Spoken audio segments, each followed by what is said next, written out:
Good evening, everybody. Welcome to tonight's event at the Leo Baeck Institute. My name is Markus Krah. I'm the Executive Director of the LBI, and I want to welcome you to LBI and to the Center for Jewish History to this second program of the LBI Forum on Antisemitism and Democracy. Welcome back to the people who I recognize who attended our first event in this series a week ago. Welcome to everybody who's coming here for the first time. And I hope that you will all come back for the third and final event in this series this coming Sunday at 12. You may know that LBI is a research library and archive dedicated to preserving the history and culture of German-speaking Jews. That's what we've been doing for almost 70 years, since we were founded in 1955. I am as sure as one can be that the founders of LBI back in 1955, people like Martin Buber and Hannah Arendt and many others, I'm pretty sure that these intellectuals would look favorably at what we have done in those past decades, that is building this world-class collection of millions of documents and objects and artifacts that preserve this precious legacy of German Jewish history and culture, which is now accessible to everybody who's interested because most of it is digitized.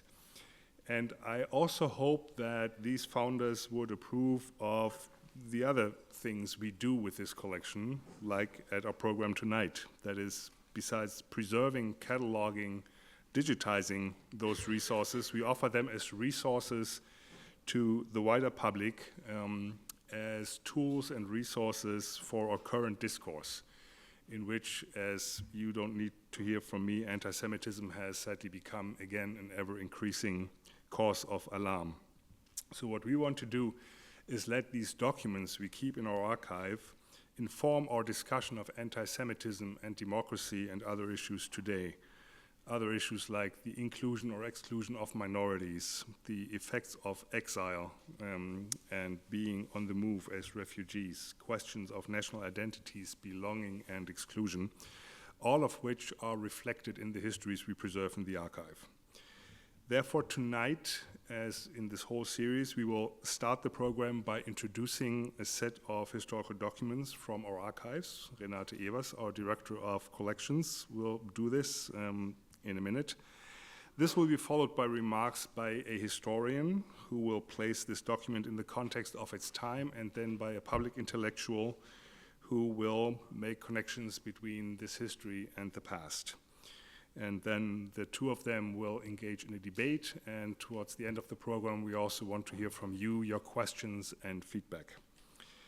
So we have two experts here who will help us make sense of the topic tonight, which we called As a Jew, quote unquote, Identity, Conflict and Politics. So the program focuses on the participation of Jews in World War I and on the infamous Jewish census of 1916, when the leadership of the German armed forces ordered a census to find out how many Jews served in the armed forces, under the anti-Semitic assumptions that Jews were not sufficiently patriotic to do military service and risk their lives for the German fatherland.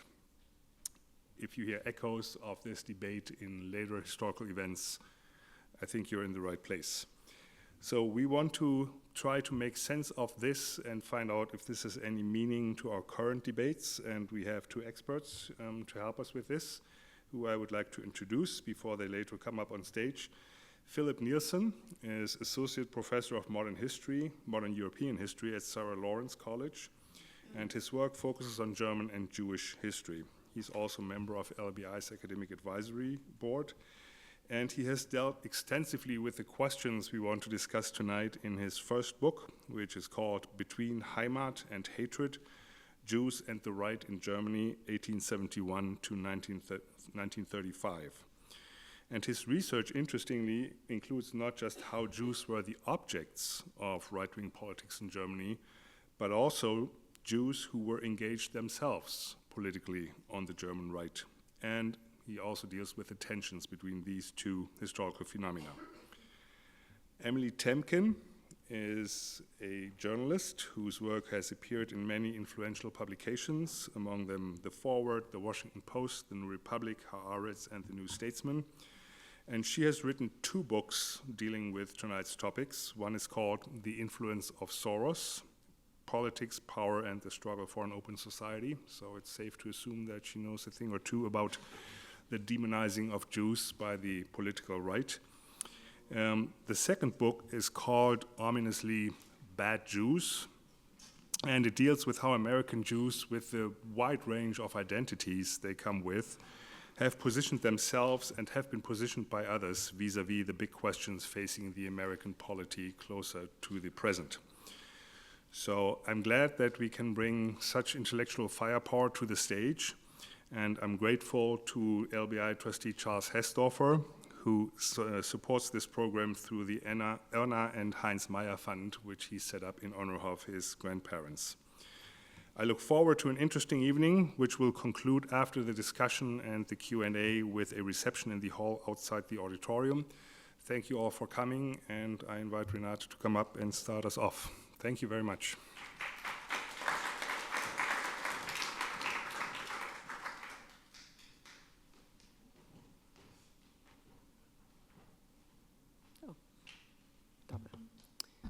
Okay, let me see.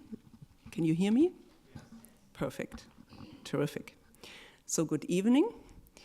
I will give you a brief visual introduction into the historical context of the participation and experience of German Jews in World War I, with a special focus on what we heard, the Jewish census in 1916, which triggered the birth of an anti-Semitic legend. I no longer recognize any parties. I only recognize Germans, declared German Emperor Wilhelm II at the outbreak of World War I. The term Burgfrieden was used to describe the resulting political truce among the main political parties of the German Empire during World War I. German Jews hoped that this sentiment would also bring positive change for them. While Jews had been granted full civil rights with the founding of the German Kaiserreich in 1871, they continued to experience prejudice and social exclusion. The vast majority of Jews in Germany, as any other citizen in Germany, yes, it's working, welcomed the war with patriotic fervor. Here is a patriotic marching song of a German Jewish composer from 1914. Jewish organizations also embraced the call for war. Among them the largest, so stay with me, the Zentralverein Deutscher Staatsbürger Jüdischen Glaubens, the Central Association of German Citizens of the Jewish Faith. In short, the CV, will stick with CV for the rest of this presentation. And we'll hear more about the CV on Sunday. The CV, founded in Berlin in 1893 to combat anti-Semitism, was one of the largest Jewish organizations with considerable influence. At the start of World War I, the CV appealed to its members. Quote, "To the German Jews, in this fateful hour, the fatherland calls its sons to the colors." And it continues, "Fellow believers, we urge you to devote your strength to the fatherland beyond the call of duty. Rush to the colors voluntarily." End of quote. And they did. 12,000 German Jews enlisted immediately. At the beginning of the war, open anti-Semitic activity declined because of the national policy of political truce, this Burgfrieden. Only a few Germans, including some Jews, opposed the war from the beginning. One example is a pacifist flyer, Manifesto to the Europeans, signed by Albert Einstein, which circulated secretly among academics and was published in neutral Switzerland in 1917, and that's the text that you see. These opposing views were rare. The strong patriotism of the German population is still evident today in how World War I medals and honors were valued and preserved. Many German Jews who fled Nazi Germany 2 decades later took these awards with them. Here are some examples from the LBI archives and objects collections. On the left, you see the Iron Cross It was the most important medal which was awarded for bravery. The second most important medal in this context was the Hindenburg Honor Cross, but it was awarded 2 decades later, in 1934. It was modeled after the Iron Cross for service in World War I, but it assured and reassured many Jews to stay in Nazi Germany. Here is a display of World War I medals and other items from a Bavarian physician. Included are a picture of his horse, here, and then the Bavarian coat of arms. And then, curiously, his membership in the post-World War II German political party CDU, the Adenauer-Merkel-Kohl party. So the owner survived in a mixed marriage. Last but not least, this proud display of civilian World War I awards. They belong to the founder of a metalware factory in Stuttgart. Briefly, very briefly, the main statistics about the participation of German Jewish soldiers in World War I. The main number, nearly 100,000 Jews served in the army. And here are some other numbers: the volunteers, the frontline soldiers, the medals, the promotions, and the ultimate sacrifice. Approximately 12,000 German Jews, Jewish soldiers lost their lives in World War I. The German army appointed special Jewish chaplains for the first time officially in World War I. About 30 rabbis served on various fronts, including Rabbi Leo Beck, after which our institute is named. Pictured here as a military chaplain, along with one of his publications for Jewish soldiers, and he published throughout in many journals. The army also arranged for the distribution of kosher food. This photo that you saw in the invitation shows German Jewish soldiers celebrating Hanukkah at the front lines in the small Russian town Baranovichi in 1916. It is part of a memoir written by Hans Block, a German Jewish lawyer from Hanover, northern Germany, who was stationed as an administrative officer in the nearby town of Slonim in 1916. And here is the geographical location of Slonim, where Hans Block was stationed, then Russia, today Belarus, which had then a Jewish population of more than 10,000 out of a total population of 12,000. Baranovichi, where the Hanukkah photo was taken, is close to Slonim, and that's where the front line was at that time. Here's a photo of Slonim around the time when Hans Block was stationed there, and another street scene. Hans Block was tasked with conducting a census of the population, that's why we know, developing a new tax scheme and providing the impoverished local Jewish communities with social services, such as a soup kitchen, a clothing depot, and measures against a typhus epidemic. Hans Block's memoir includes many reflections and observations about the Eastern Jewish populations, from their schools, hospitals, Jewish communities, languages, literature, religion, Zionist involvement, and hospitality meetings involving lots of latkes and tea. Hans Block commented, most likely retrospectively, quote, "Worse is that the German occupation is not followed by a moral justification. The Jews had unrealistic expectations of the German presence, which were never met." And he continues, "The occupation will later appear to the Jews as a bad dream and will influence their views on the blessings of German culture." So, end of quote. Jewish patriotism in Germany faced significant challenges due to rising anti-Semitic incidents in the army, leading to the 1916 Jewish census. Anti-Semitic groups had pressured the war ministry, claiming many Jews were avoiding military service. In response, the war ministry ordered a documentation of military service, a documentation of conscripted Jews in the army. The resulting census showed that Jews had actually enlisted at a higher rate than their population share and received many Iron Crosses for bravery, debunking the propaganda of Jews avoiding military service.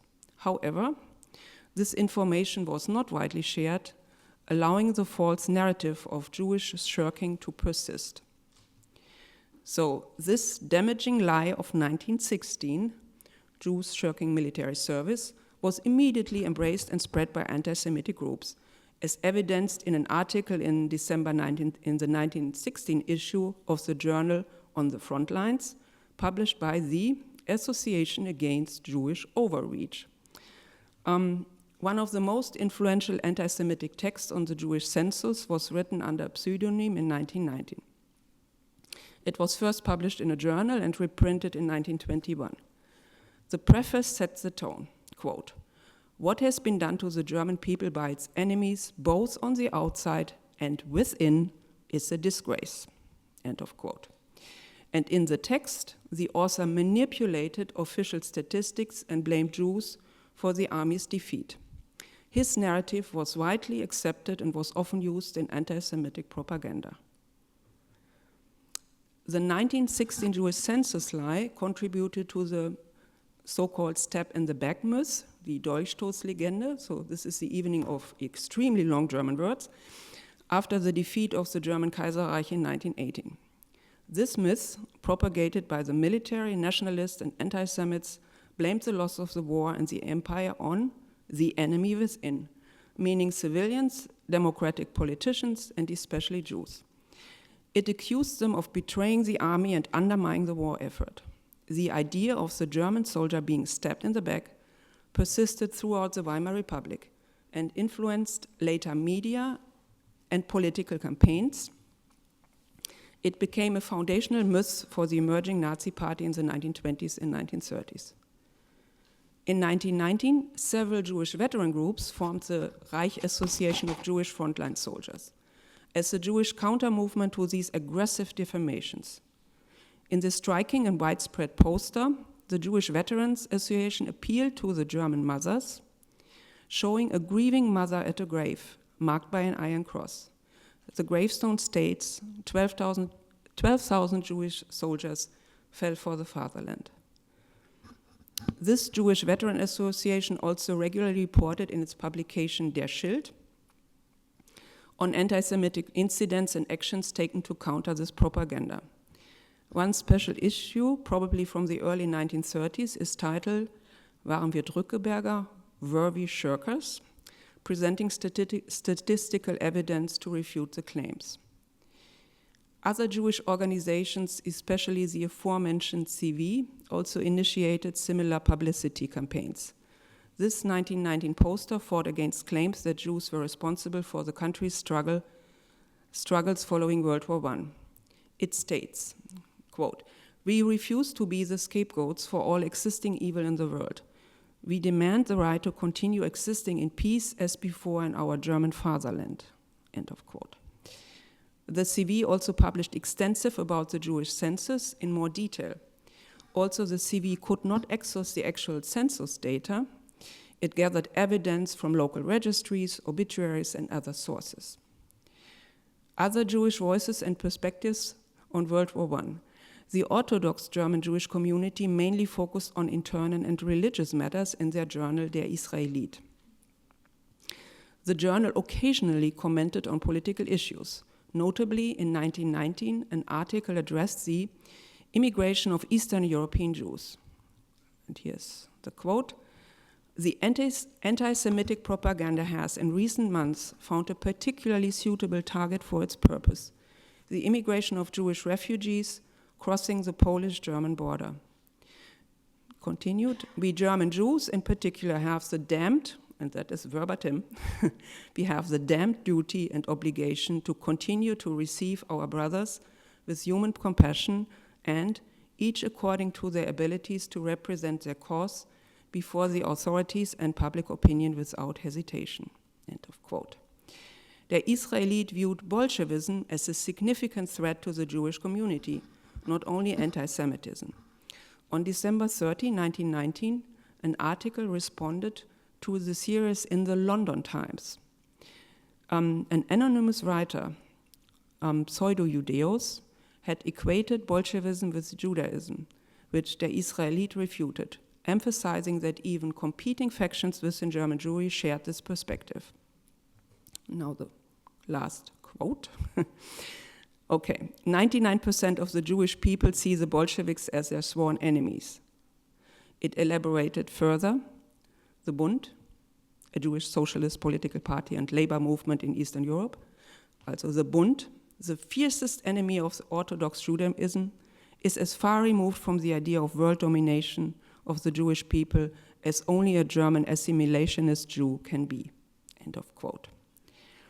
Okay, with this cliffhanger and this brief overview of Jews and World War I, I now pass on to Philipp Nielsen and Emily Tamkin. So they will discuss Jewish involvement, positions, and reactions in global conflicts, both then and especially now. And we are really looking forward. So, thank you.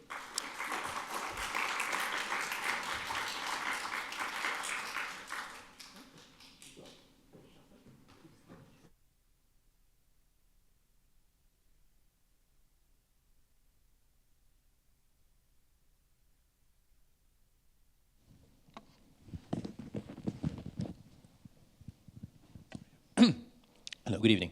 First of all, thank you, Renate, for setting us up with this wonderful sort of tableau of sources, and Markus Krah for inviting us and having us here and giving us the opportunity to discuss some of the issues raised in these slides already.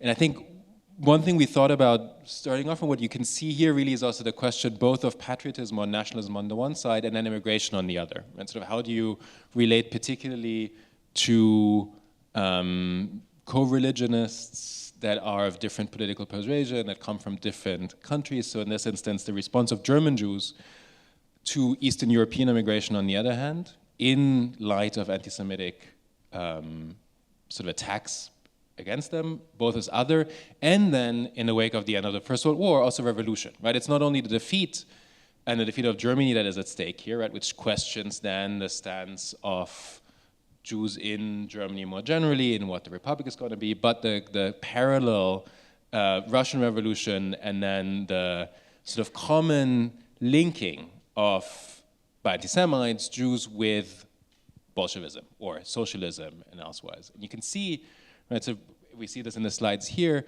that at least a quite large part of the German Jewish population saw themselves somewhere in the center, somewhat to the right, talk about the demographic of that too, and some to the left, but certainly most of the main organizations did not see themselves as socialists. So they also had an intrinsic already distance to the revolution that was happening, and on top of that had to defend themselves against it, right? So, and that's, I think, one of the dynamics we have to consider when we talk about like political engagement is sort of personal preferences, but how do you formulate them in a political world where you're confronted with prejudice, right, that is linked to political stances. What happens, though, at the same time, and is interesting in the circumstance that we had to consider for this political participation, is that the Weimar Republic actually gives Jews full political rights. They had those before in the empire to the most extent too, but really fully in Weimar, and also full religious rights. That's kind of the Constitution actually anchors religious freedom in the Weimar Constitution. So the parameters under which Jewish engagement with politics happens also switches. Right, so just as a further sort of background for what happens at the end of the First World War. Now, you've seen these, right, and we know how the story ends in a way, right? We think about 1933, think about the Holocaust, right? Sort of how anti-Semitism in Germany continues to develop and how it's also linked to Eastern European Jews, right, or the Jewish population of Eastern Europe, but we might not always think about the US in the same context. And I know that Emily has written about, right, the 1920s in the US, where some of the challenges, right, are actually not dissimilar in terms of dealing and defending as in the more established Jewish community yourself against associations with anti-Semitism through anti-Bolshevism or sort of Eastern European immigration. Yeah, absolutely. Well, first I want to echo the thanks to the Leo Baeck Institute for having us tonight. And I also want to thank all of you. I know that there's a lot going on tonight in the city, the country, the world. There's so many places you could be, and you chose to be here, and we appreciate that. So now that I've buttered you up, so yes, when we talk about, these are questions of how Jews see nationalism and patriotism and immigration, all of that is true, but I think really what we're talking about is how Jews, as a minority, make themselves legible to one another and also to the broader country, to the broader society, to the broader body politic. And in the United States, at the same time, to take the immigration example, Jews were very unsure how to respond to these proposed restrictive immigration laws. So, for example, in the early 1900s, amidst the fight to continue Jewish eligibility for naturalization, New York Congressman Henry Goldfogle introduces a bill that proposes that, quote, Asiatics who are Armenians, Syrians, or Jews should not be barred from naturalization. Now, this really upset Louis Marshall of the AJC, who said, well, wait a minute, we need to be white. You can't be, we don't want your Asiatic eligibility bill. So there was disagreement over how to proceed in the legal realm. And then culturally, in 1900, in a completely different direction, you have the Socialist Workmen's Circle establish itself to help Jewish immigrants mainly from Eastern Europe and from Russia, with unemployment relief and educational classes, but they existed in this world that really was of and wasn't afraid of this sort of ethnic, cultural, leftist Jewishness, which was very distinct from earlier German Jewish immigrants to the United States, including people like Jacob Schiff, who was a major financial figure, who was thinking, well, maybe we can get Jews to immigrate somewhere else in the United States, or actually maybe we could get the government to put pressure on Russia to have them stop mistreating their Jews so that they wouldn't come here because this is causing problems for us. And I think we should say that they also disagreed not only on immigration, but in response to rising anti-Semitism, not only in Europe, but in the United States. So, the slide saying Jews stress that only a very small percent were actually Bolsheviks. You have a direct echo of that in the United States, where Rabbi Simon Wise says, don't these America Firsters know that most of us aren't even communists?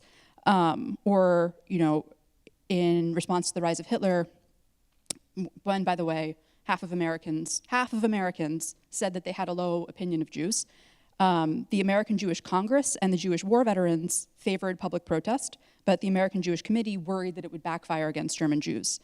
In 1938, Congressman Emanuel Seller tries to bring forth legislation that would have the president lift immigration quotas in the event of religious, racial, political persecution. And Rabbi Stephen Wise, again, was upset because he felt that this proposal should not have come from a Jew, right? That the fact that a Jew was advocating for Jews in Congress made it sort of dangerous. And, we should also say that this doesn't stop in the United States in the 1920s or the 1930s. You can go to the Red Scare, and you have some Jews who are persecuted or who are pushing back against McCarthyism, and you have Jewish groups like the ADL and the AJC say, here are our roles, like here's who, here federal officials, do what you will.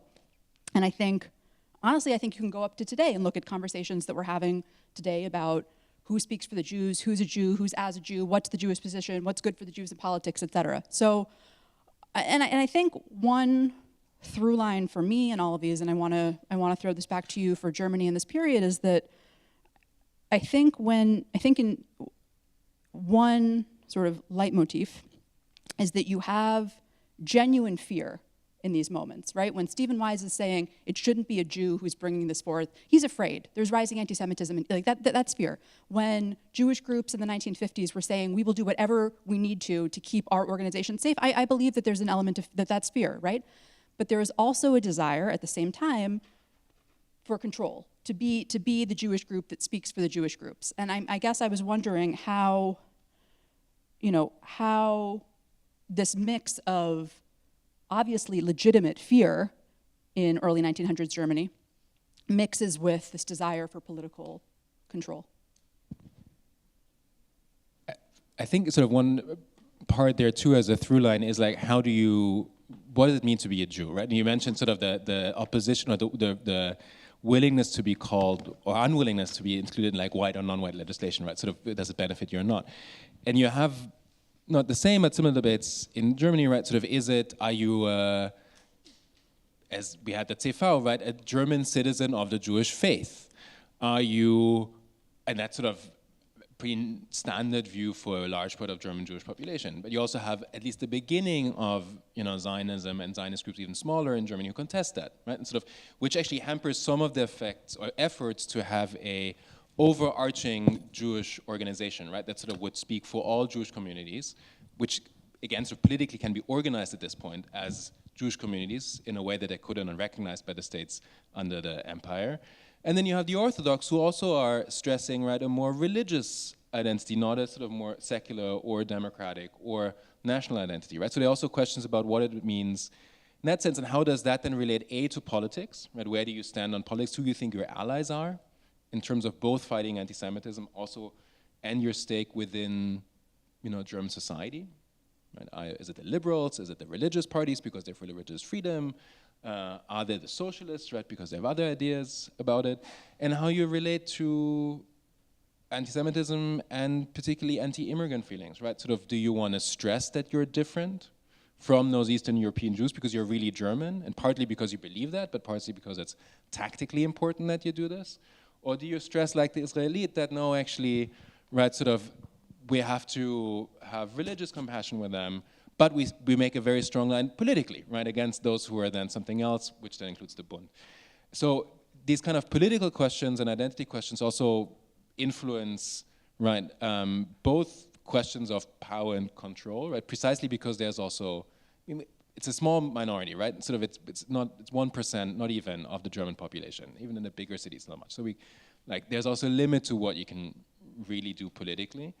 But it's one that, precisely because of the Constitution, can get sort of political recognition and institutional recognition, so it matters who gets that recognition versus other groups. So you have that too, right, a real sense of power and ego and other struggles on the institutional level, and then you have also regional differences, all sort of other kind of ways how actually, right, we speak of one Jewish community, there are various ones, and we shouldn't sort of, oversimplify, like, the urban Jews of Berlin are not the end and be all of, German Jewry. But yeah, you have that. And the last bit maybe to the fear, right, sort of is similarly, like, as to why don't have a Jew speak for that. I mean, I guess we'll hear more about this next week when Michael Brenner and us talk about the Zentralverein more. In 1929, the Zentralverein founds actually an office to combat anti-Semitism, right? But it's sort of disguised, and all the publications are not under the name of the Zentralverein, but they sort of have these innocuous names of the German associations for people's enlightenment and things like that, Volksaufklärung, right? Not to be associated with Jews. And what they do is that they send underhand papers to, or information, not underhand, but sort of not as the CV information to other organizations, political parties, and hope that they then will speak up. It's so interesting you mentioned this, German of Jewish faith, because there's the same language in the United States at this time where leading American Jewish officials, especially of German, of sort of Central European descent, who had been here a little bit longer, very carefully, especially in the non-Jewish press, wrote that I'm an American citizen of Jewish faith, and really, and sort of the reform movement around this time is very careful that these are Americans whose religion is Judaism. But they're up against, one, these leftist East European Jews who are kind of like, I don't understand what this country's talking about with race and religion. I'm Jewish, that's my ethnicity, which is not something that the United States understood at this time. And with Zionists, right, who are saying, no, we're not just Americans with a different faith, we're fundamentally different, and that's sort of the basis of this movement that we have, or part of the basis of this movement that we have. And all three of these are sort of at odds during this time period. But we've spoken about how people are participating and fighting each other and arguing and debating at the societal level, but I'm curious, I think, obviously I've already mentioned that there were some Jewish members of Congress back then, but I think when we look at today, now in the United States, we're in this really quite kind of a unique moment in American history in that you have not so many, but you have like a significant number of Jewish elected officials and public figures who don't necessarily agree with each other. Josh Shapiro and Bernie Sanders are not the same, and yet they're both calling on their Jewishness and calling on their identity to inform their place in public life and the positions that they're pushing, et cetera. I once went to a talk where somebody talked about this as like a switch from the Esther model. In the Purim story where Mordechai has Esther go as like a go-between to power. Like Jews used to have their guy. So for example, in the Truman years, you have Eddie Jacobson get sent to the White House to advocate on behalf of the Jewish community. Today, there's the Jews themselves. Jews are themselves the politicians advocating for themselves, and they don't necessarily agree with each other or with other non-elected official Jewish groups that are also in this mix. So I guess my long-winded question is, what did this look like because this wasn't the case in America 100 years ago, right? And I'm guessing that it looked different in Germany 100 years ago too. Yeah, similarly, I just mentioned on the one level, right, you'll have in the 1920s sort of a much larger political presence of Jews also as elected officials, in political society, right, state system, etc., because the constitution changed. But at the same time, it's a fresh history, it's a very fragile history, right? So you don't, and if anything, you wouldn't, Rathenau writes as a Jew sort of prior to getting into office, but I think generally speaking, politicians of Jewish descent would sort of very much downplay or not sort of pay attention to it. Also because many, the ones who are sort of most prominent are in the liberal parties, are in the Communist Party to some extent, like in the Socialist Party, so they're not, something like Werner Scholem doesn't call on his Jewishness, right, to defend his politics. That's just not like the MO, right? That wouldn't sort of, that's not where they're coming from. And there is, the violence against Jews is still higher, much, right, than today, even in the US, in 1920s Germany. So the fear, right, to the extent to which you want to draw attention to positions in you as a Jew is a different story as well, right? You're visible in one level, but that visibility is always fragile, right? And I think that's part of the story if we think about the census, right? And sort of the 1914 calls to be like overtly nationalist and patriotic, that as a model is not called into question, but hasn't proven itself fully to be successful either, right? And then the discourse is not only constructed clearly by German Jews, but by the non-Jewish Germans around them who threaten or question their loyalty, who question, right, the participation in the war, etc. So it's much more as a defense game than it might sort of be now in the US, where I think sort of the options as a Jewish politician are very different from any sort of way you could have had in 1920s Germany. Right, so that's, I think on that level, it's not quite the same. Yeah, going off of this point about this call for, we all need to show that we're such great patriots, I think at various moments in American Jewish history, and definitely you have this today, there's this impulse to call for unity, right? Like we need to stand together against the threats against us. And I was recently speaking to a professor who said that she felt that historically calls for unity were sort of excuses to silence the minority, the Jewish minority. And I guess my question is, do you think that there was some of that going on back then? I think the most obvious sort of attempts at silencing or policing behavior maybe one is in the context of against sort of socialists and communists and declaring that they're not Jewish and not part, like those who happen to be Jewish by descent or whatever.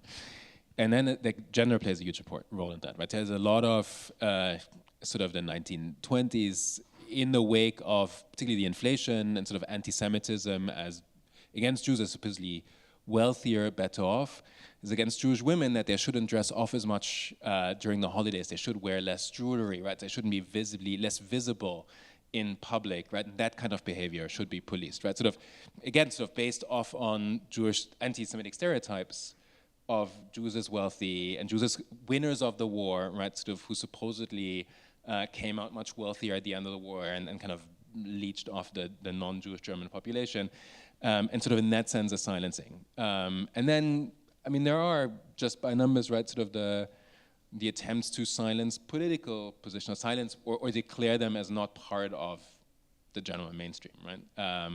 And that goes sort of in various directions. Here, when we had the sort of this 12,000 fallen soldiers, you also get the Zionists from the other end, like who criticizes this fetishism of blood, right? And so, like, how can we know this? Should be a metric of what value to society is, that we kind of glorify how many have fallen, and that sort of completely privileges one kind of dialogue, a discourse, right, of being German and being a German Jew, over others. So I think that, but it's not the, I wonder if you could expand a little bit more on sort of how you see that happening maybe in the US or from, you know, from the quote you mentioned. Oh, I mean, what she meant, actually, okay, I'm gonna put a pin in that because I want to talk about that a little later because it's about standing up to anti-Semitism. And before I get there, I want to ask you that, okay, so when I look at American Jews and Jewishness and Jewish communities today, I sometimes think that there is a gap between how American Jews live and the focus of our mainstream, formal American Jewish institutions. So to give you an example, if you are Jewish and you got married in the last 10 years, you probably married somebody who was not Jewish. And I'm one of them. I'm always relieved when I say that and like, oh no, it doesn't fall over the crowd. So good work, everyone. No, but you know, when I go out and live my life, like I don't really think about that at all. But when I was talking about my book in these established Jewish spaces, there was a lot of talk about it, right? Even though this is just how most Jews who are recently married are living. On the other hand, roughly half of American Jews have never been to Israel. And Israel is a huge part of programming, of concern, of et cetera, of you know, the AJC, the ADL, all of our sort of biggest Jewish institutions. So, and then by the same token, I think, well, should it matter, right? Should it matter that should programming be set by the percentage, right? Like, obviously, in my view, our idea of the mainstream and what's discussed and represented by the mainstream are not necessarily aligned. So I guess my questions are, one, was that true back then? And two, just when you, I guess, what do you make of the numbers game? You know, what do you make of, okay, well, if it reaches like this percent, then we should consider it mainstream and talk about it at the mainstream, as mainstream. Now, so comes the Weimar moment. I think no one should be, if you think about Weimar as a politically sort of divided and country or society, that applies also to Jews, should maybe not surprise anyone here. And so you have a lot of conflicts within Jewish communities, which are elected bodies, right? You have actually parties running for election in them. And so you don't have the same kind of, and precisely because the attempt to form sort of a general umbrella organization of Jewish German communities fails, you get regional ones, right? Sort of, but they again are made up of the communities, right? Sort of, and then the elected boards of the communities. There's much more diversity within them than maybe you would have here in that sense, right? Because I mean, there's a debate over who has voting rights and if Eastern European non-Jewish citizens have voting rights too, right? If they're part of the community, which is actually something that happens after 45 again too. But generally speaking, right? There's quite a bit of ideological diversity within community boards. And then also between different communities, right? Because they're not necessarily even united. You have everything from Hadas Israel to right Reform to, so it's on various levels, like there isn't one voice necessarily for it, right, that establishes. You have, I think, the largest organization is the Zentralverein, mentioned here. But even that, right, has, I think at its height, correct me if I'm wrong, something like 70,000 members, right out of a population of 500,000, which is a lot if you consider it, right, sort of those are male, mostly, like, women can become members from sort of in the 20s too, or earlier already, but, you know, they're adults, right, so there's children, so it's a fairly large, right, group, but even they can't agree internally on political positions, right, or on exact sort of rights, right? So certain things I think reverberate from what you mentioned in the sense of, you know, intermarriage is a big issue, and the question of whether or not what happens to the future of the Jewish community. The numbers are rising, right? They're lowish still, but certain bigger cities sort of they're higher. But there's kind of the institutional structure isn't one that is unified in that sense that you would sort of get unity. Which then raises the question, right, and I kind of bounce it back to you then, of what effect does that have actually on fighting anti-Semitism, right? Because here, some of you mentioned, right, the ADL, for example, right, is Anti-Defamation League, that's one of the main goals it set itself. Whereas in the German case, we can talk about this later, but sort of it's much more driven who does what and with which purpose. Yeah, I mean, I do want to talk about intermarriage back then briefly, back in the early 1900s, because this is something else that, talking about how do you represent Jews, how do Jews relate to the country more broadly, et cetera, that Jews run up against a lot, because not that many Jews were getting intermarried back then, they weren't, but America has this notion of itself, formed in part by Jews, as a country of immigrants, right? Emma Lazarus writes the poem on the pedestal of the Statue of Liberty, turning a symbol of French-American friendship and liberty to a symbol of immigration. You have Israel Zangwill write The Melting Pot. Like, it's a Jewish story about Jews from the old country putting aside their division. A Jew and a Cossack from the old country putting aside their divisions, and here in America they can be wed. And there's something very appealing. The show goes on Broadway. It's a smash hit. There's something very appealing to Americans about that. There's also something very threatening to many Jews about this, because they're saying, well, wait a minute, we want to be safe here. We want to fit into this new country, but also we want to preserve our Jewishness. We don't want to not be Jewish anymore just because we're in the United States. So intermarriage, much like is Judaism a religion or an ethnicity, much like Zionism, much like who should go before Congress to plead your case, much like should you be white for the sake of immigration and naturalization, all of these, it's another one of these thorny questions of the day back then. Bless you. But to your point, I joked that another title of my book could have been A Love Letter to Jewish Pluralism, because I think in so many ways the United States, not to be exceptionalist, but is unique in how pluralistic it is. We don't have a chief rabbi, and in fact, the one effort to sort of put one in New York ended with a person with the rabbi dying penniless, and it was rebelled against by the Jewish communities, where the country is. It's just bigger, it's more populous, we're spread out, there's different denominations in a way that you don't see elsewhere necessarily. And a question that I get sometimes is, okay, well, if we're going to be so pluralistic, then how will we come together? And I mean, this goes back to the unity question, right? If we're going to be so pluralistic, how could we come together to fight anti-Semitism? And my response is, I don't know when in American Jewish history Jews have ever come together to fight anti-Semitism. As we've established earlier in this conversation, I can't think of a time that everybody knew, okay, this is the one correct answer and this is the course we have to take. Some people say the exception is with support for the refuseniks coming out of the Soviet Union. But in this case, it's helping Jews who are experiencing anti-Semitism elsewhere, right? It's not actually how do we deal with this when it's in our own society. So, but I just think that the question is in some ways nostalgic for this time that's never existed, but that's my answer to my question, so I would throw it back to you. I think in terms of, again, sort of pluralism, I think Weimar sort of German Jewish communities are similar in the sense that you have a very broad spread, right? And there's no one chief rabbi, right? It's sort of all the centralization sort of happens to the extent that it happens under the Nazis forced, but not sort of before it fails. And you see that too in, as I mentioned before, the fight against anti-Semitism, to the extent that it's first mostly sort of in an organized fashion done by the Zentralverein. Earlier than also the office I mentioned, right? They start publishing anti-Semitic, and they actually call it the anti-antis, for example, one of the publications, pamphlets and material to defend Jews against accusation of anti-Semitism. And there is a part, right, again, how you, because one thing is to defend yourself and saying these things are not true.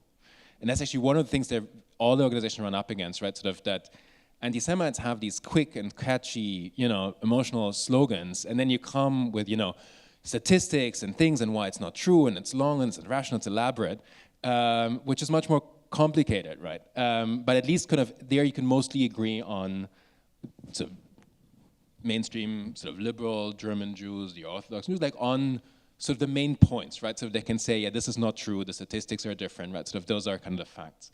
But then when it comes to what do we want instead, it becomes more difficult, right? Sort of already when it comes to, do we, for example, say, you should vote for a given party at a time, right, that is not anti-Semitic, right? That's sort of that we see as an ally.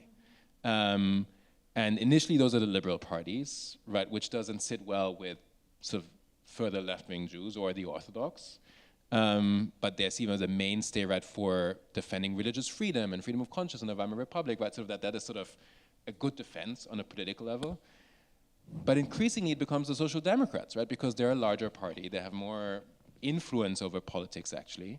But they're also socialist, right? So a lot of the sort of middle-class, self-respecting German Jews who don't want to be socialists and also have spent the first 4 years of the Weimar Republic sort of defending themselves against accusations that they're sort of Bolshevik, really don't want to do this. I mean, there's a breakup actually in the leadership level of the CV over that. It's not fine over that level.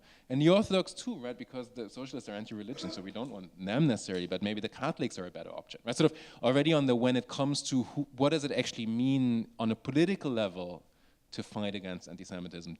Can we move beyond the purely defensive, right? And how can we shape actually something that is more proactive in that way? And that's where the division really becomes an issue, at least if you're small, right? Like if you're 600,000, you have to look for allies ultimately, and then kind of sometimes breaks down, or it can allow you kind of to be nimble. I don't know, like but it certainly is not helpful for unity on that level, right? It reflects the divisions, and also it reflects and that maybe is sort of another thing we can talk about. Anti-Semitism is not a one-trick pony, right? It comes from different directions. In the 1920s, and it comes from different directions potentially now too, right? Sort of it also, political division or divisions about what you think it means to be Jewish, right, will also potentially mean you react to different kind of anti-Semitisms. That's certainly true in the... Absolutely. That's certainly true now, right? First of all, having been listening back to myself over the last however long we've been speaking, I do want to just stress that I understand that this was a time of of profound anti-Semitism in the United States as well as Germany. When the Nazis were making their film reels, Hollywood just sort of showed them uncritically because they didn't want to upset German Americans and they didn't want to upset Germany, which was a big part of their market. When some Hollywood executives tried to make movies saying like, hey, these are Nazis, Congress opened an investigation not about Nazi Germany, but about Hollywood, because maybe these Jews were being a little too anti-German, right? So I understand that when I say like, oh, Stephen Wise was so defensive, he was, but I just want to try I want to articulate that that this was I want to articulate that this all was happening, these negotiations, these debates, this trying to figure out how to not just exist as a person, but exist in a person when your identity is under threat. The threat was real, right? So it's not just the political machinations, it's also that they were existing in a real context. Now, to answer your question, does the kind of anti-Semitism that bothers you depend on things that are outside of your Jewishness, or maybe are connected to parts of your Jewishness that, right, if you're a liberal Jew today in the United States, probably something that Donald Trump says is going to upset you more than something that a Democratic candidate says or does, right? Like, I saw a tweet that was like, what to do? Donald Trump is with Tucker Carlson, but Kamala Harris is with Mark Ruffalo. Now, to me, these are not the same at all, right? But somebody could look at me and say, well, that's because you're a liberal, you're so biased, you're so progressive, that's progressivism, not Judaism. I totally disagree with that, but of course, Jews are not a monolith. And so we experience the anti-Semitism differently, and we want to respond to it differently, particularly in heightened, polarized political climates. And I think that while we are today in the United States, I do believe that we're in a pluralistic Jewish moment, but we're also in an incredibly polarized Jewish moment.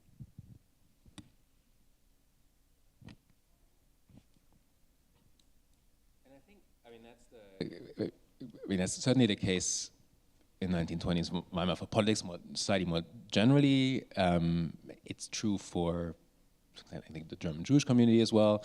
There's this wonderful book about the Scholem brothers, right? Who, sort of like in one family, you got everything from a communist to, you know, a national liberal and sort of anything, and a Zionist, right, sort of in between sort of different options. So clearly, right, even with one family, all the options you could potentially have. And the other, I think the other thing is that there's a profound, at some point, uncertainty about what the politics of the future is going to be, right? Sort of, maybe not in the beginning, right? There are moments at which sort of Weimar seems more stable, and that seems to be the politics, and right, the right at that point changes a little bit too. But you also have particularly, so in generational questions, I'm going to say actually, you know, liberalism of our fathers might be dead, right? Sort of, and then one option might be Zionism, and the other option might also be a sort of some sort of post-liberal order, and you know, we settle the land, and we have, you know, sort of there are all sorts of other responses to, right, what it might mean to be a German Jew at this point. And some point there are connection points, right? Sort of these some very German. I mean, I worked on some very German settlements, sort of settlements as an agricultural settlements that are meant to connect you to the German soil. Then after 1933, become some immigration settlements, and they help you to get to Palestine. Actually, so there are sometimes ideas about what a political entity might look like are shared, even if where that political entity is supposed to be might not be the same. But I think that is, and that might be different, like from the 50s or the 60s or the 70s, right? Sort of where you can maybe a little bit closer. Be curious to hear your opinion about this to today, right? Sort of a certain. I mean, so much of it resonates. Right. At least for me, and maybe for some of you too. This idea that, well, two things. One, the generational divide, which I think many Jewish families are grappling with now, particularly on the issue of Israel and the Israelis and Palestinians, and Israel's war in Gaza and so on and so forth, and anti-Semitism here in the United States. I think right now we're seeing, you know, profound contestations across generations. And I think when you speak about we don't know what the future of government's going to look like, yeah, I think I don't want to be a doomsayer, but I do think that we are. It's not just the center cannot hold. It's will liberal democracy as we have known it, and as American Jews have known it, and as American Jews have in many ways really benefited from in this country, will that continue to hold? And I agree with you. I think that question is a livelier one now than it was 20, 30 years ago.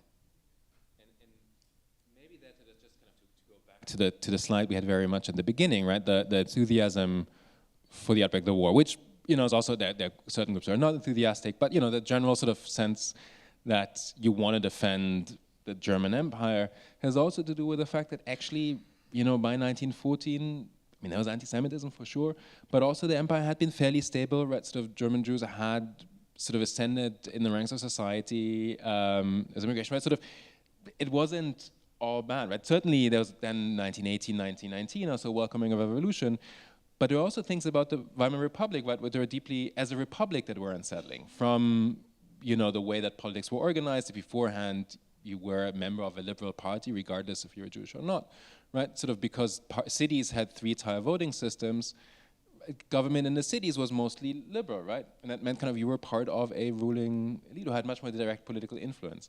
Whereas once you get, you know, perfectly proportional representation, also in cities, right, that is over. And suddenly you have social democrats ruling cities, right? So there's also a change on that level, right, that is quite profound on the political influence and where you are in that as a minority. So the democratization is in many ways very positive, but also unsettling, right? So that then by 1929-30, there's a long tradition, right, of certain electoral offices and institutions for sure in constitutionalism, but Weimar, right, is fairly recent as a thing. So that there's an ambiguous relationship to certain the two, not to defend it, but sort of that is maybe not as accepted as the norm in a way that here you still think. I mean, after 250 years of a constitution, for better or worse, you know, certain political institutions are just there. So. Yes, and yet I think 250 years is long by one sort of measure. But within that, we've had, I think it's also quite true. I mean, I just think the last 100 years of American Jewish history, I think there have been many moments where American Jews sort of looked and said, like, this is it, the sand has come out, like the ground has come from under our feet, the sandcastle has fallen down, and I think we're in another one of those moments right now with the sort of questioning of the system that we were talking about earlier. I just think that, and I also think how to put this? I think many things in American Jewish life from the period that we're talking about to now have been stable when looking back on it. But I also don't think that we should,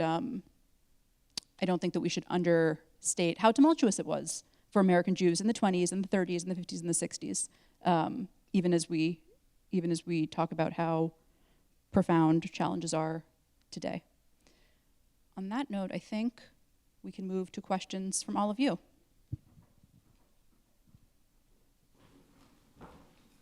Thank you very much, Emily and Philip. I feel much enlightened, much smarter than 45 minutes ago. And I think you provided a lot of stimulation and fodder for questions and comments. My colleague Stephanie Addis will pass around the microphone to those who raise their hands. And I would ask you to keep your questions short, and then we will hear your responses. You haven't discussed Russia between the wars. You had Maxim Litvinov, who was Jewish, who was foreign minister until the non-aggression pact when they had to switch off Molotov, and you had Ivan Maysky. And during World War II, the Russian ambassadors to England and America were both Jewish. So, and Lenin found out in his 40s that his mother was Jewish. So what is the identification and the integration of the Jews in Russia at that time also? And you mentioned Hollywood. Franz Werfel wrote 40 Days of Musa Dog, which was the definitive discussion of the Armenian massacre. He came to Hollywood and he was shut down. They said nothing about the Armenian massacre because the Turks put pressure on them until well after World War II. You can, I think that's rich enough to go right away. I'm a historian of German Jewish history. I'm not a historian of Soviet Jewish history. So I want to kind of not go too deep into the weeds on that. Though, I mean, Soviet Jewish history also goes through different phases, right? Between forcing assimilation, then promoting Yiddish, right, as an expression to, just becoming communist and no longer being Jewish, right? So that there are various options also of being Jewish or non-Jewish in the Soviet Union, even in the 20s and 30s. Where it matters, right, the presence or the perceived presence of Jews among those identified as Jewish, many of them didn't necessarily identify themselves as Jewish, among the Soviet political leadership, right, is in the perception then of communism and Bolshevism as Jewish back in Germany, and as we heard, like in the US, and how that feeds into stereotypes and sort of anti-Semitism there, and the defense then against being seen as revolutionary, right? You don't want to be associated, you don't is wrong. I mean, there are plenty of the Communist Party too, but it becomes dangerous in this light of, like, in German politics to be associated with communism precisely of strong anti-communist sentiments, right, on the right, which, ultimately feeds in National Socialism and other parts. So it's more what I can speak to is that, right, the sort of the perception of communism as Jewish that really affects German Jews more generally, regardless of political affiliation. And yes, and they will seize on anti-Semites, on whatever Jew they can find among the Soviet elite, even if they're also vastly outnumbered by non-Jews. But sort of that's the game that's played. And to this, I would just add that there is a strain of thought, especially in the early Soviet period among American Jews, that sort of the only way, that the way to really be an authentic Jew now is to be a Jew in the Soviet Union.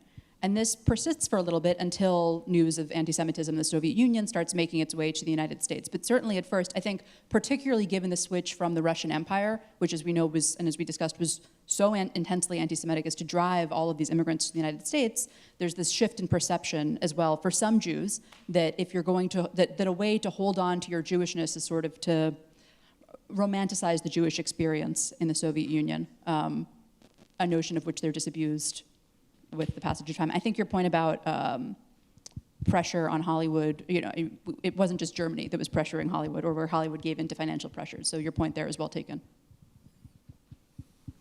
More questions, Nathan?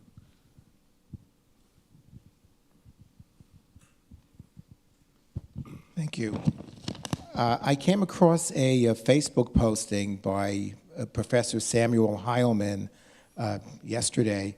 He writes, the Association of German National Jews, the Verband National Deutscher Juden, was a German Jewish organization during the Weimar Republic and the early years of Nazi Germany that eventually came out in support of Adolf Hitler. My question is, was this a regional group among those that you mentioned? Which region? Who did they represent? Were there others like this too? Thank you. So it's an association that operates nationwide. It's small, right? It doesn't represent a large part of the German Jewish population. I think it has at its peak, to the extent that we can follow, it has, I think, 5,000 or 6,000 members. And it's very far on the right, even within sort of German Jewish circles, even the ones who consider themselves sort of nationalists, right? In the sense that it advocates for actually moving the Shabbat to Sunday to fit better into, German sort of customs. They're not sort of in 33, after 30th of January 1933, Max Naumann, who's the leader of the Verband Nationaldeutscher Juden, tries to get a meeting with Hitler. And essentially, as do other associations too, right? So he's not the only one in that. To figure out what's actually going on, but he has certainly more political sort of sympathy with a National Socialist project than the mainstream Jewish organizations do, or the CV does.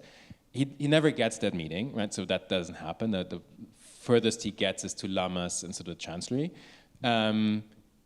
But he's willing, essentially, to foreground the Germanness of its members against the Jewishness, and really, for example, is willing to discuss or propose a deportation of and denaturalization of Eastern European Jews, etc. So it's very far on the right, sort of in this kind of, there's no solidarity with Jews who don't fit his conception of what it means to be German first, sort of Jew second.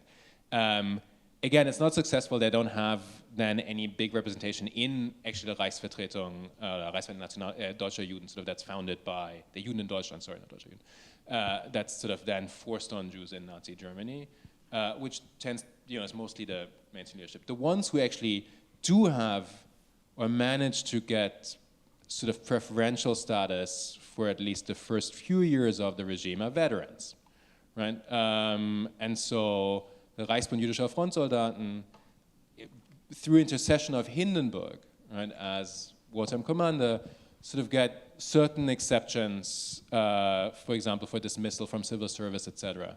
So that kind of patriotic play is successful, but not, because eventually he doesn't speak for enough people. He's really sort of, he's pretty far out in all sort of ways. Which concentration camp did he die in? He managed to emigrate.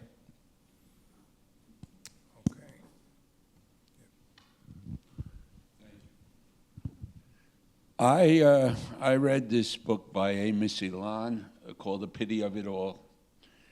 And it seemed to me that as much as they were part of that German society from Prussia on, and they were well integrated into the middle class, and they went to the universities, they were not part of that government until Richtenau, who was later assassinated, I believe, Secretary of State there. He was trying to change that so that their reparations wouldn't be so much, and yet he was assassinated. But they were probably so much involved with the government, the democratic government in Germany, that was it was very, very hard for them to move off. And then once they were so divided, they weren't part of this anymore. They spent their time in the 20s moving away from them being incorporated in society, in the government society. And that led to Hitler and Hitler's success with all of that too. So my question, I'll get off, my question is, was there a chance, I mean, when you're dealing with Germany, was there a chance for, they loved Germany. They were more German than they were Jewish, period, in terms of how they felt about it. Their names in this country, how many, I had a principal, Deutschman, and I had friends named Deutsch who were here, and they were American, and they were So, but they weren't a part of that, and they were alienated from that. Am I wrong in saying it?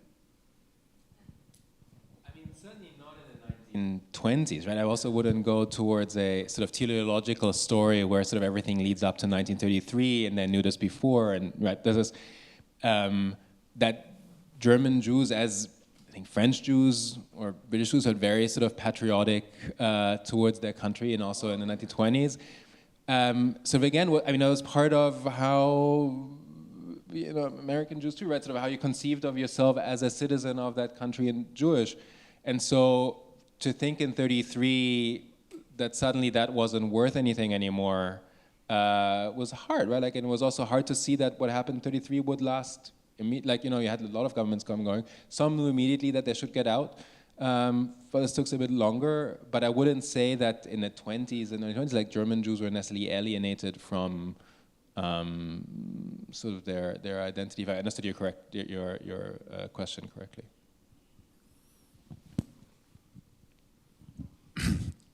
I have a question which is a little bit counterfactual, but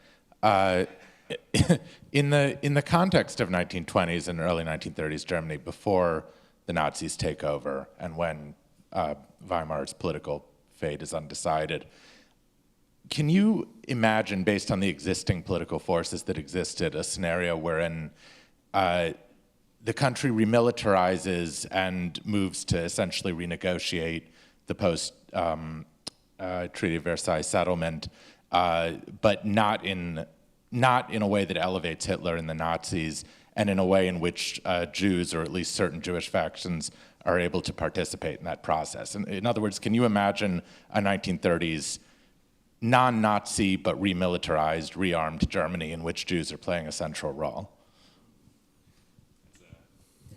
Like a non-anti-Semitic militaristic nationalism.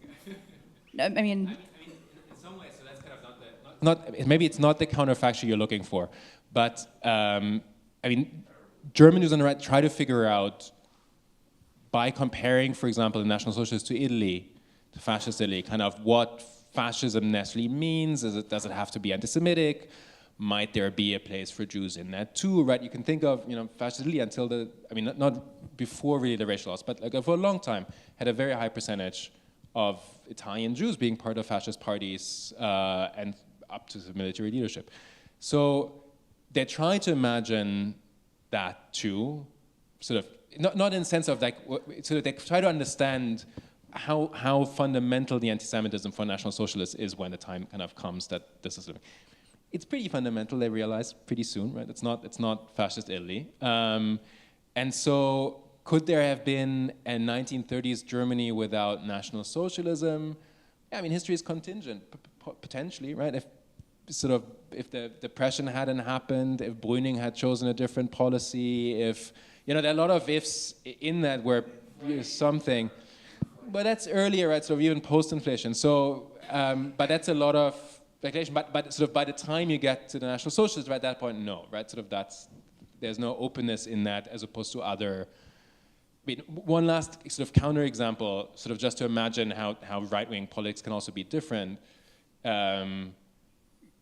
So under Vichy France, right, France also reinstitutes then a labor service, a forced labor service, like not a labor service, but sort of a remilitarization of the society, sort of the young, sort of proto-Vichy, you know, sort of fascist sort of youth of France that has to work.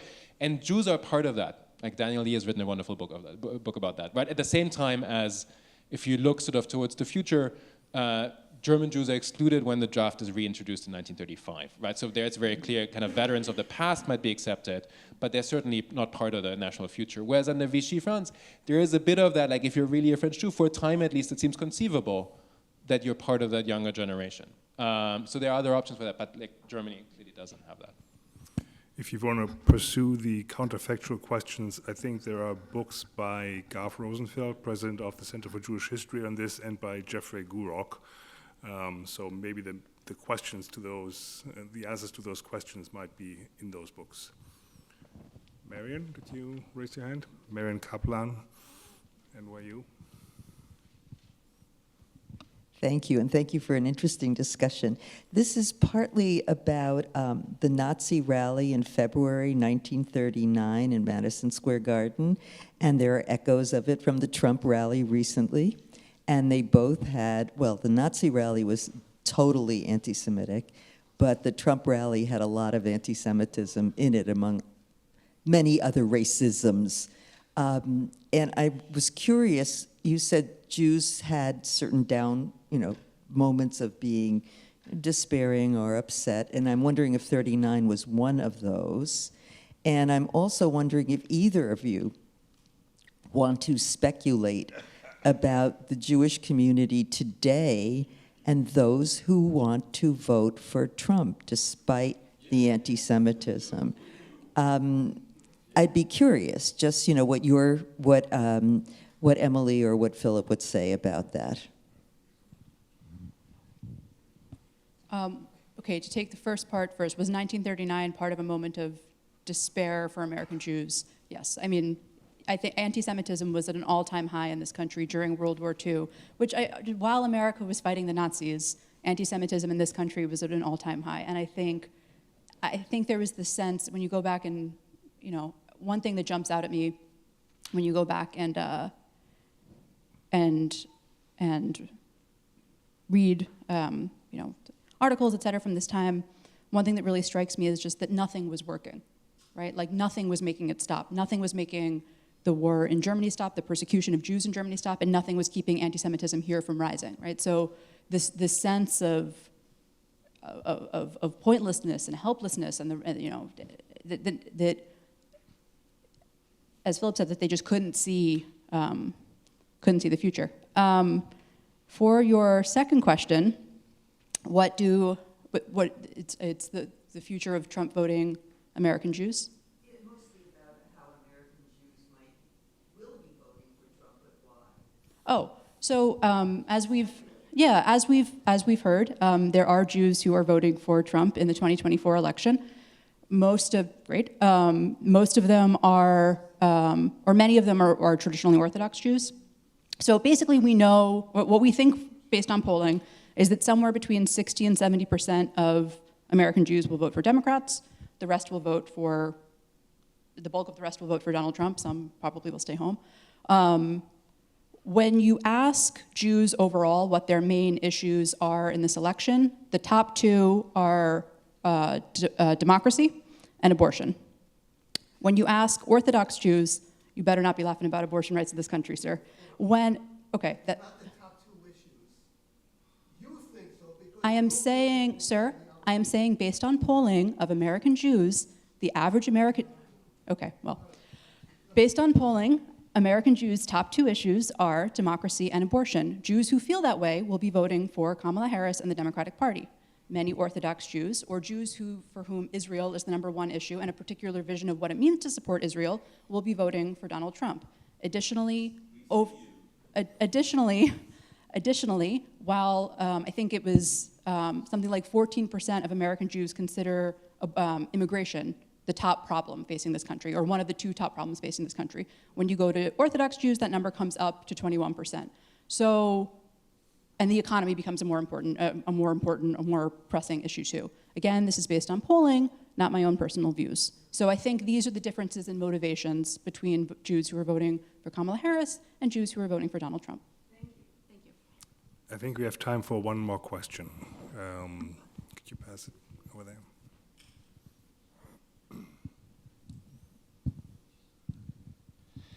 Thank you. Let's make it two questions, Okay, and we collect kind. two questions. You Just and turning the gentleman. page and going back to the beginning of the talk, which I was very interested.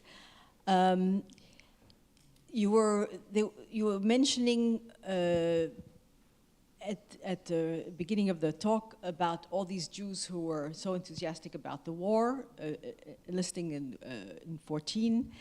And all the heroes and all the medals, et cetera, et cetera.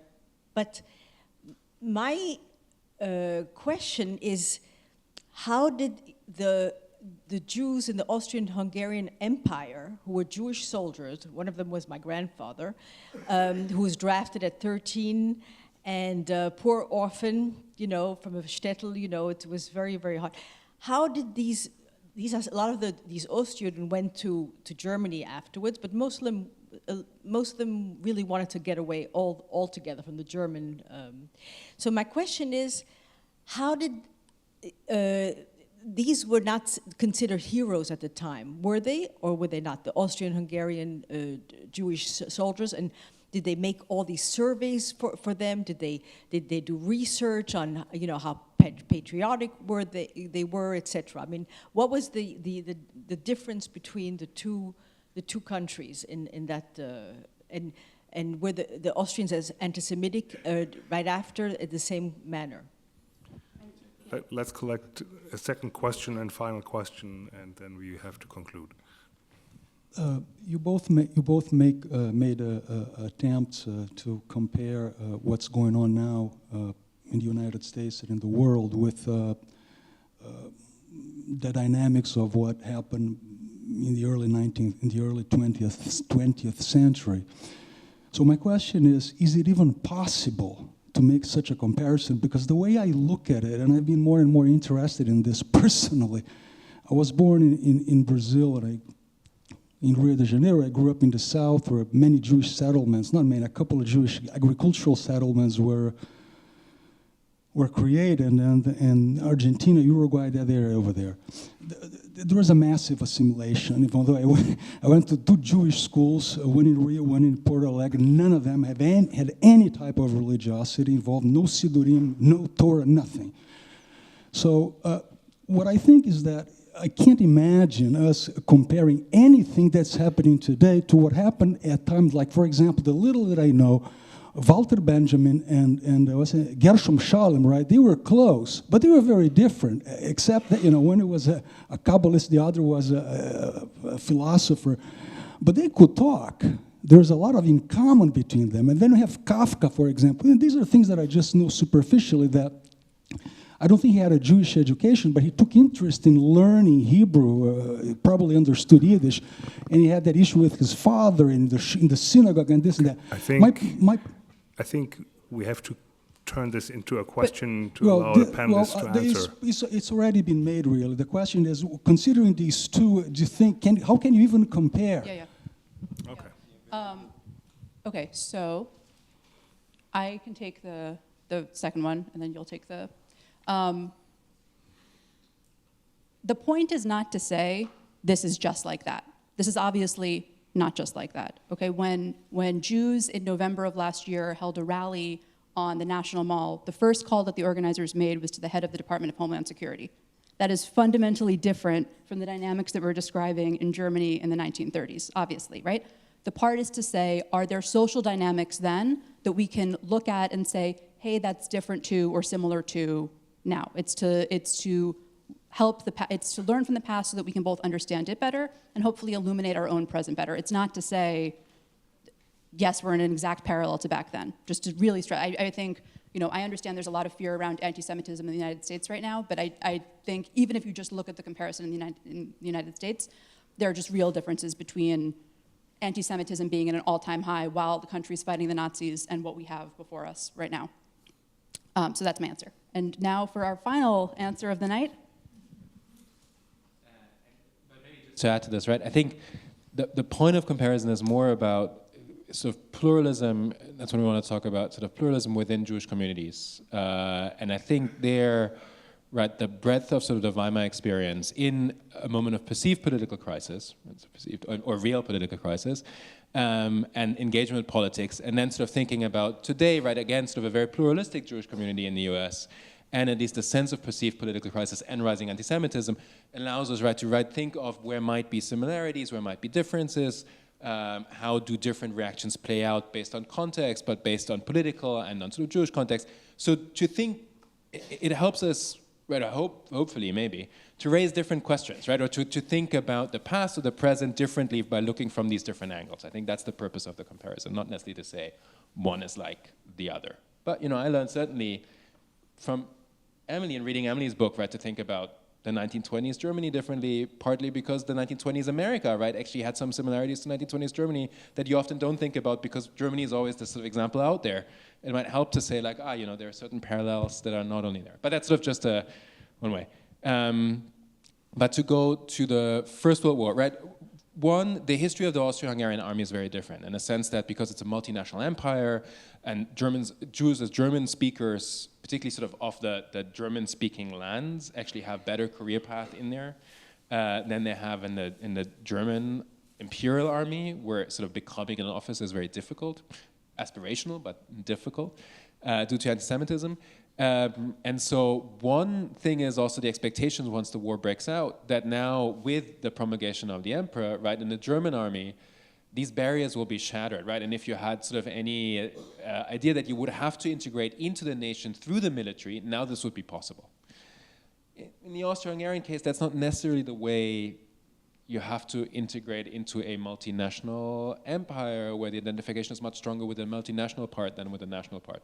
That certainly changes after 1918, 1919, and anti-Semitism in Austro-Hungary exists, right? Rife. I mean, we can think of Lüge and, Vienna, so it's not as if so there isn't. But the army at least operates differently. But sort of the pride, I think, in the service exists to some extent there too. Between the Germans and the German Jews and sort of Austrian Jews, I mean, there's a lot of arrogance to the military performance. It's historically related, and also when they meet in Eastern Europe, right, sort of when it comes to the administration of Eastern Europe and relationship to Jewish populations there. And we saw a little bit of that right in the slides we had up here.